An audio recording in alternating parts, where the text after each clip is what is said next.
Hello everyone, my self Madhulika Ruhela. स्वागत है आपका मेरे चैनल मधुलिका रुहेला पर, जहां मैं लेके आती हूं आपके लिए informative videos. Unit 4 web applications and security session 2। आज हम पढ़ने वाले हैं सेशन 2 में networking fundamentals. A computer network is a collection of computers and other hardware components interconnected by communication channels such as cables or satellites that allow sharing of resources and information। तो computer network में computers का collection होता है और उन hardware components का collection होता है जैसे प्रिंटर, स्कैनर, जिनसे हम क्या करते हैं, इंफॉर्मेशन को शेयर करते हैं। और ये जो इन्फॉर्मेशन हम शेयर करते हैं वो या तो हम केबल्स के थ्रू शेयर करते हैं या सैटेलाइट के थ्रू शेयर करते हैं। सबसे ज़्यादा फ़ायदा क्या होता है नेटवर्क का? इससे हम इंफॉर्मेशन को विद नो टाइम शेयर कर सकते हैं अपने कलीग्स के साथ या अपने फ्रेंड्स के साथ। और जो एक स्टैंडअलोन कंप्यूटर होता है वो अगर नेटवर्क में नहीं है तो आप सिर्फ अपना वर्क अपने आप ही देख सकते हैं, आप किसी के साथ कोई शेयरिंग नहीं कर सकते हैं। बट जैसे ही स्टैंडअलोन कंप्यूटर नेटवर्क में आ जाता है तो आपका जो पर्सनल वर्क होता है वो भी आप जब चाहें किसी के साथ शेयर कर सकते हैं। तो सबसे बड़ा फ़ायदा sharing resources and sharing information होता है किसी भी नेटवर्क का। Networks are design using the following architecture. तो अगर कोई नेटवर्क बनाना होता है हमें कंप्यूटर का, तो हमें कुछ आर्किटेक्चर फॉलो करने पड़ते हैं, कुछ रूल्स फॉलो करने पड़ते हैं। Networks in which all computers have an equal status are called peer to peer network. Generally in such a network each terminal और node has an equally competent CPU। तो यहाँ पर बताया गया है कि हर एक जो कंप्यूटर है वो अपने आप में इक्वली पावरफुल है, सेम कैटेगरी का है, उन सब में अपना अपना पर्सनल CPU है और वो क्या करते हैं, इक्वली स्टेटस रखते हैं और ये कंप्यूटर्स डायरेक्टली एक दूसरे से कनेक्टेड होते हैं। आप देख सकते हैं ये जो सामने पैरेलल लाइन में है ये कंप्यूटर एक दूसरे से डायरेक्टली कनेक्टेड है, इसके बाद डायगनली कनेक्टेड है और उसके बाद हम नीचे वाले दोनों कंप्यूटर देख सकते हैं वो भी एक दूसरे से डायरेक्टली कनेक्टेड है। This is known as the peer to peer architecture, जिसमें हर एक कंप्यूटर अपने आप में एक एक CPU लिए हुए होता है और इक्वल स्टेटस को कैरी करता है। क्लाइंट सर्वर आर्किटेक्चर, इसमें क्या होता है आप देख सकते हो डायग्राम के अंदर, यहाँ एक कंप्यूटर जो है वो मेन कंप्यूटर है जो सेंटर में आपको दिखाई दे रहा है, उसका नाम है सर्वर। और उससे जितने भी नोड्स या टर्मिनल या कंप्यूटर कनेक्टेड हैं उन्हें हम बोल रहे हैं क्लाइंट्स। तो ये क्लाइंट्स क्या करते हैं, ये सर्विस लेते हैं सर्वर से और सर्वर का कुछ डेडिकेटेड काम होता है, रिसोर्सेज शेयर करवाना, इंफॉर्मेशन शेयर करवाना। तो वो सर्वर का काम है जो सर्व करता है अदर कंप्यूटर्स को। तो इस मॉडल में क्लाइंट कंप्यूटर सर्वर पे डिपेंडेंट होते हैं किसी भी इंफॉर्मेशन को या रिसोर्स को शेयर करने के लिए। टाइप्स ऑफ नेटवर्क्स, तो यहाँ पर दो मेजर टाइप बताए गए हैं। वैसे तो मेट्रोपॉलिटन एरिया नेटवर्क भी होता है बट यहाँ पर दो मेजर नेटवर्क बताए हैं, local area network and wide area network. तो पहले बात करते हैं लोकल एरिया नेटवर्क की। लोकल एरिया नेटवर्क को शॉर्ट में हम LAN भी बोलते हैं। इसमें जो कंप्यूटर कनेक्टेड होते हैं वो लिमिटेड जियोग्राफिकल एरिया को सर्व करते हैं, जैसे school, college, computer laboratory, school building, office building, bank. तो ये एक पर्टिकुलर बिल्डिंग के अंदर अगर हमने कंप्यूटर्स को कनेक्ट करा है तो हम उसे बोलेंगे लोकल एरिया नेटवर्क। और यहाँ पर जो स्पीड होती है वो बहुत हाई होती है क्योंकि यहाँ पर कंप्यूटर्स की जो क्वांटिटी होती है वो कम होती है, इसीलिए जो स्पीड होती है वो बहुत हाई होती है। और यहाँ पर पेरिफेरल्स को शेयर करते हैं हम, जैसे प्रिंटर्स एंड स्कैनर्स। ये देखिए लैन का एक एग्जाम्पल दिखा रखा है यहाँ पर, एक दूसरे से कंप्यूटर्स कनेक्टेड हैं। जो वाइड एरिया नेटवर्क होता है इसे हम शॉर्ट में वैन कहते हैं।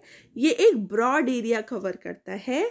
इसमें आप कह सकते हैं कि सिटीज़ के नेटवर्क या अलग अलग बिल्डिंग्स के नेटवर्क जब सब एक साथ जुड़ जाते हैं तब वो बनाते हैं एक वैन। इंटरनेट इसका मोस्ट पॉपुलर एग्जाम्पल है। आप देख सकते हो पूरे वर्ल्ड में जो नेटवर्क पूरा का पूरा स्प्रेड हो वेब की तरह, उसे हम बोलेंगे वैन। अब ये इंटरनेट क्या है? ये एक नेटवर्क ऑफ नेटवर्क्स है। बहुत सारे नेटवर्क से बना हुआ एक नेटवर्क है जिसे हम इंटरनेट कहते हैं। ये प्राइवेट, पब्लिक, एकेडमिक, बिजनेस और गवर्नमेंट के नेटवर्क्स को जोड़ के बनता है। इंटरनेट एक बहुत ही पावरफुल टेक्नोलॉजी है आज के ज़माने में, जो हमारी डेली लाइफ, पर्सनल लाइफ और प्रोफेशनल लाइफ पर बहुत ज़्यादा हमें मदद करती है। इंटरनेट को सबसे ज़्यादा यूज़ करते हैं students, educational institutes, schools, scientist, professionals, information को लेने के लिए, रिसर्च पर्पस के लिए या एक जर्नल इंफॉर्मेशन चिट चैट के लिए। बिजनेसेस जो भी इंटरनेट पे यूज़ किए जाते हैं वो बहुत अच्छा फाइनेंशियल डेटाबेस और कॉम्प्लेक्स डेटाबेस स्टोर कर सकते हैं। इंटरनेट की हेल्प से आप एंटरटेनमेंट भी कर सकते हो बहुत अच्छी तरीके से, जैसे आप यूट्यूब चला सकते हो या आप किसी भी अदर ऐप को यूज़ करके अपने आप को एंटरटेन कर सकते हो। तो ये थोड़े हमारे एडवांटेजेस हो गए इंटरनेट के। अब ये वर्ल्ड वाइड वेब क्या है? वर्ल्ड वाइड वेब का एब्रीविएशन होता है WWW या W3। ज़्यादातर उसे हम वेब बोलते हैं।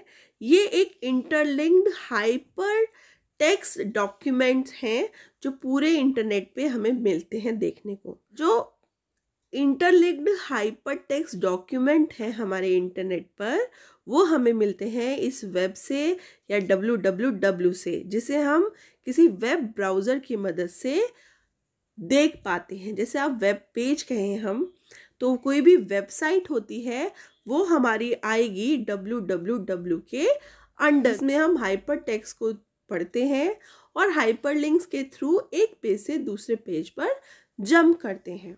तो आपको मैं एग्जांपल बताती हूँ। जैसे वेबसाइट आप किसी भी ब्राउज़र से, चाहे वो इंटरनेट एक्सप्लोरर हो या फायरफॉक्स हो या मोजिला हो, तो उसकी मदद से जब आप इंटरनेट में किसी भी वेबसाइट को ओपन करते हैं तो इसका मतलब है आप एक्सेस करते हैं वेब को या WWW को।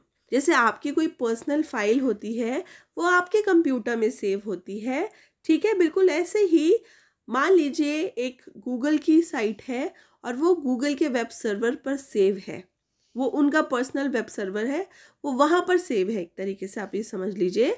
तो हम यहाँ अपने कंप्यूटर से रिक्वेस्ट भेजते हैं वेब ब्राउज़र के थ्रू। हम लिखते हैं एड्रेस बार में www.google.com, एंटर प्रेस करते हैं तो रिक्वेस्ट सेंड होती है, वो वहाँ वेब सर्वर तक जाती है और फिर वहाँ से हमारी रिक्वेस्ट के रिस्पॉन्ड में वो जो वेब पेज भेजते हैं वो हमें शो होते हैं हमारे वेब ब्राउज़र में, ठीक है। A web browser is a software used to view websites and acts as an interface between the user and the World Wide Web। तो जो वेब ब्राउज़र होता है उसका काम होता है वेब पेजेस को डिस्प्ले कराना हमारे लोकल कंप्यूटर में।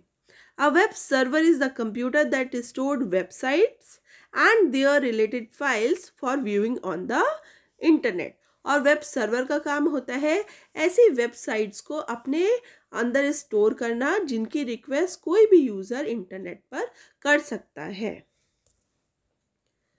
अब एडवांटेजेस क्या होते हैं नेटवर्किंग के साथ एसोसिएट होने के? तो हम क्या कर सकते हैं, हम डेटा शेयर कर सकते हैं। ये हमने पहले भी समझा था कि हम नेटवर्क की मदद से जो सबसे अच्छा काम है वो कर सकते हैं, डेटा शेयर कर सकते हैं। अब हम इंटरनेट पे क्या करते हैं, हम डेटा शेयरिंग करते हैं। अगर हमें कुछ चीज़ नहीं मिल रही है, नहीं समझ आ रही है, तो हम यूट्यूब पे देख लेते हैं या हम गूगल पे सर्च कर लेते हैं, फाइल ट्रांसफ़र कर पाते हैं।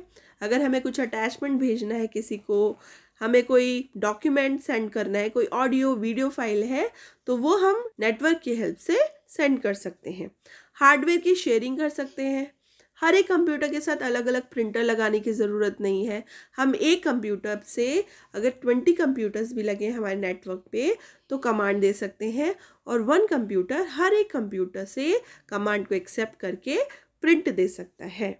इंटरनेट एक्सेस शेयरिंग, इंटरनेट को भी हम सिर्फ एक ही प्लान को परचेज़ कर सकते हैं। अलग अलग कंप्यूटर के लिए अलग अलग प्लान परचेज़ करने की ज़रूरत नहीं है, और उसी प्लान को हम शेयर कर सकते हैं उन अलग अलग कंप्यूटर में with the help of network. ठीक है।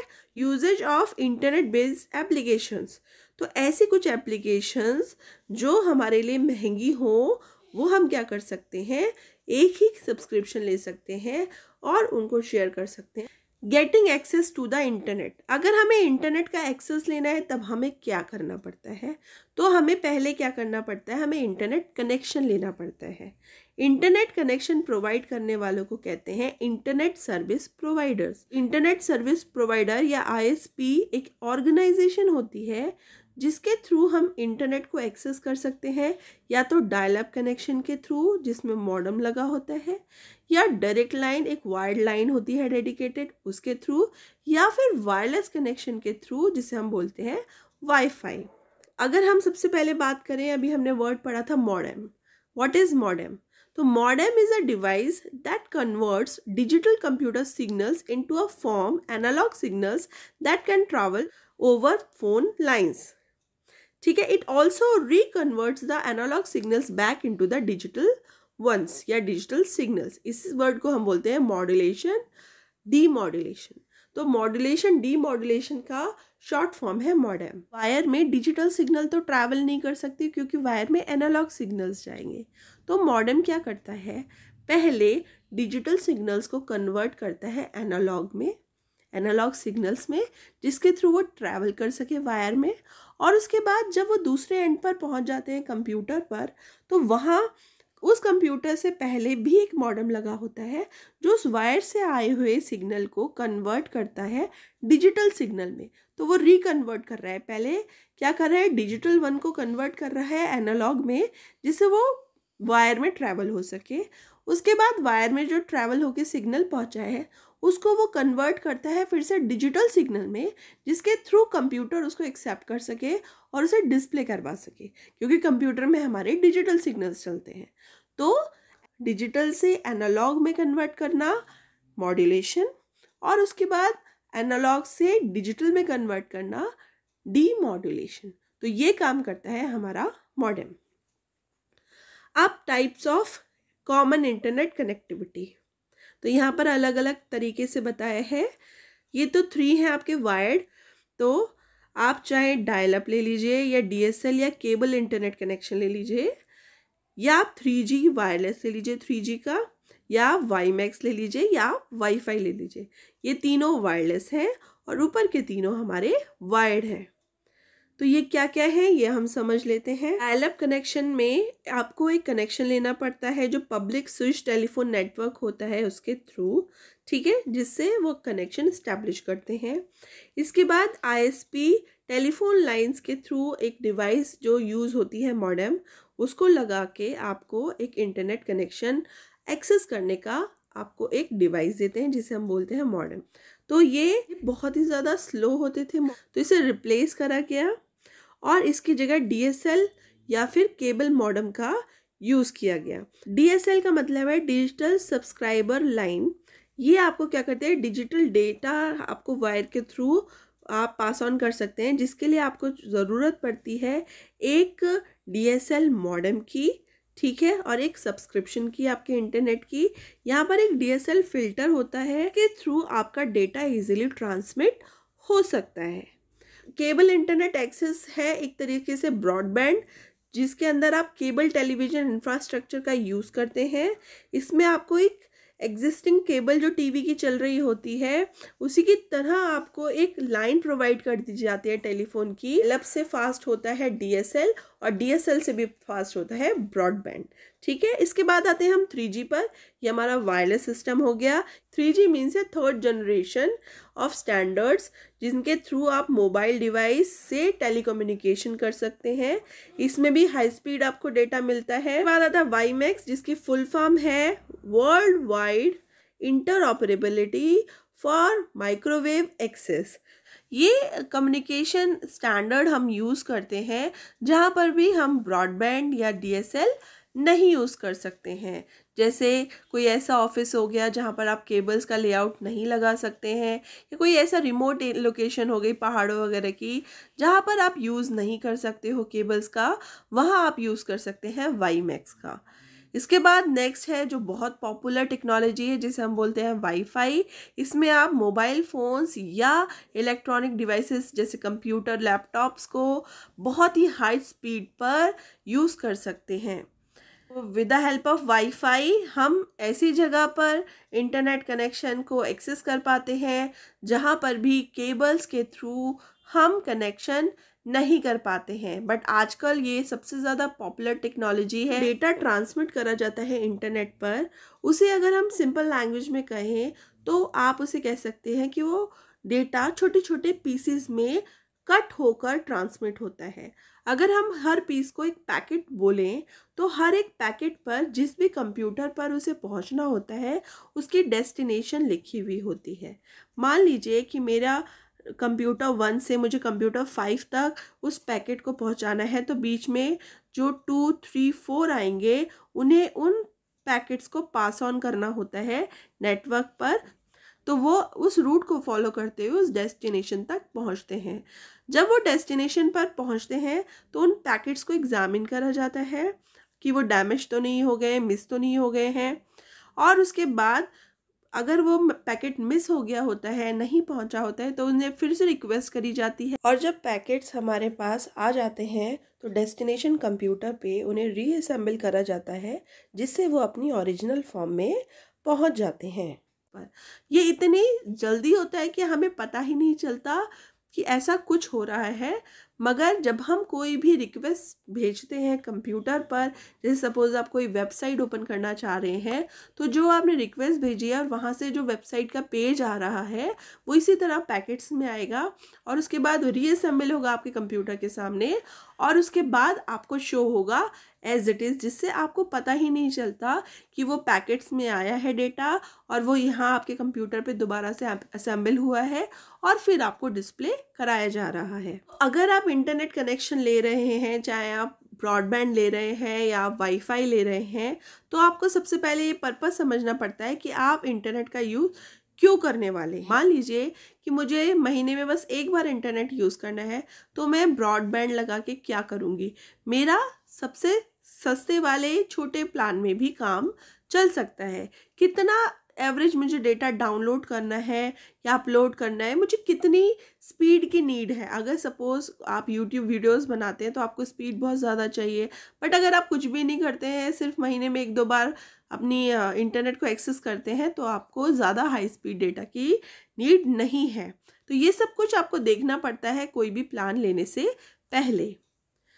तो अगर आप वाईफाई एक्सेस करना चाहते हैं तो आपको पता होना चाहिए कि वो एक्सेस पॉइंट कहाँ पर होता है। इस चैप्टर में आपको विंडोज़ XP में सेटअप दिखाया जा रहा है कि कैसे आप वाईफाई नेटवर्क का सेटअप कर सकते हैं। तो क्या करना है, आपको नीचे होती है जो टास्क बार है, यहाँ पर सिस्टम ट्रे होती है, इस पर जब आप एक बार राइट क्लिक करते हो, वायरलेस एक बटन बना होगा, एक वायरलेस आइकन बना होगा। जब आप सिस्टम ट्रे में से उस वायरलेस आइकन पर राइट क्लिक करोगे तब आप क्लिक करोगे व्यू अवेलेबल वायरलेस नेटवर्क्स पर, तो नीचे ऑप्शन आ रहा है, उस पर आप देख रहे हो ब्लू हो रहा है। जैसे ही आप क्लिक करेंगे वहाँ आपको ये लिस्ट मिल जाएगी अवेलेबल नेटवर्क की। यहाँ से आपको चूज़ करना होगा अपना कनेक्शन। डबल क्लिक करेंगे जो भी नेम डिस्प्ले हो रहा होगा उस पर, और जैसे ही आप एंटर करेंगे पासवर्ड, आप इंटरनेट को आराम से यूज़ कर सकते हैं। सो स्टूडेंट्स, आज की वीडियो में बस इतना ही। आई होप आपको नेटवर्किंग फंडामेंटल के कंसेप्ट समझ में आए होंगे। सो स्टूडेंट्स, मिलती हूँ आपसे नेक्स्ट टाइम फिर किसी और वीडियो में किसी नए टॉपिक के साथ। तब तक के लिए bye bye, take care and study well.